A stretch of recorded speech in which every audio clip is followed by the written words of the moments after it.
রাখবেন যে আমি আপনাদেরকে সবসময় অনুরোধ করে যাচ্ছি যে আপনারা যে আন্দোলন থেকে পিছিয়ে যাবেন না, আপনারা রাজপথে নেমে আসবেন। আপনাদের গণতন্ত্রের যে অধিকারের যে আন্দোলন, সেই আন্দোলনকে আপনারা অব্যাহত রাখবেন। বন্ধুগণ, সেই আন্দোলন এখনো চলছে। এই আন্দোলনের জন্য আপনারা অনেক ত্যাগ স্বীকার করেছেন। আমাদের 60 লক্ষ মানুষের বিরুদ্ধে মিথ্যা মামলা দেওয়া হয়েছে। আমাদের 700 বেশি মানুষকে গুম করে ফেলা হয়েছে। আমাদের প্রায় কয়েক হাজার মানুষকে হত্যা করা হয়েছে, এক্সট্রা জুডিশিয়াল কিলিং করা হয়েছে। আজকে প্রায় 4000 আমাদের নেতা কর্মীদেরকে মিথ্যা মামলায় সাজা দেওয়া হয়েছে। এখানে বসে আছে অনেকে যারা সাজাপ্রাপ্ত, সাইফুল ইসলাম নীরব সাহেব অনেকেই আছেন যারা সাজাপ্রাপ্ত হয়েছেন। আজকে আমাদের ইশরাক, ইঞ্জিনিয়ার ইশরাক এখন পর্যন্ত কারাগারে আটক হয়ে আছে।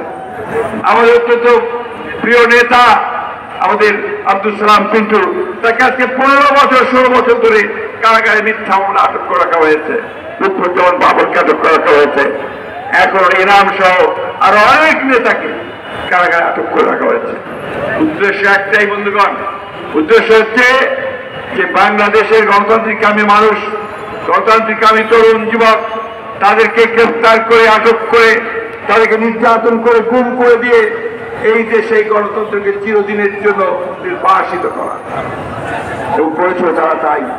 আজকে দেখুন কি গোটা দেশের দিকে তাকিয়ে দেখুন, 3টা নির্বাচন হয়ে গেছে। প্রত্যেকটি নির্বাচনেই তারা তাদের দলকে ক্ষমতায় নিয়ে আসার জন্য অনেক কৌশল করেছে। নির্বাচনী ব্যবস্থাকে ধ্বংস করে দিয়ে তারা একতরফা নির্বাচন করার ব্যবস্থা করেছে। প্রথমে করেছে ভোটারহীন 154 জনকে আপনার নির্বাচন ঘোষণা করে দিয়ে একটা পার্লামেন্ট গঠন করেছে।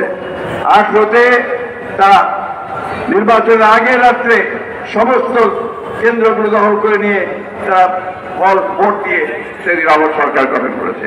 আর এইবার তারা 24 তারিখে আমরা নির্বাচন বর্জন করেছি। তারা যখন কোনো প্রার্থী পায় না, তা নিজেদের মধ্যে প্রার্থী সৃষ্টি করে দামি ইলেকশন করেছে। বন্ধুগণ, এই হচ্ছে তাদের গণতন্ত্রের নমুনা। এইভাবে তারা গণতন্ত্রকে ধ্বংস করে দিয়েছে। বন্ধুগণ, আপনাদের ত্যাগ এটা অবশ্যই আজকে এই দেশের গণতান্ত্রিক ইতিহাসে সন্ন্যাস করে লেখা থাকবে, কিন্তু এটাই এখন পর্যন্ত পর্যাপ্ত নয়। আমাদেরকে রাজপথে আরো তীব্র আন্দোলন করে তুলতে হবে। বন্ধুগণ, আমরা জানি, বারবার করে আমরা বলেছি, আমাদের কবিরা বলেছেন যে মানুষের মৃত্যু হয় একবার দুইবার না। শেক্সপিয়ার তার কবিতার মধ্যে বলেছিলেন, Cowards die many times before their death, but of all the wonders, it seems to be most strange that man should die of fear. ভয়ে মারা যায় কোনো পৌরুষ নেই। ভয়ে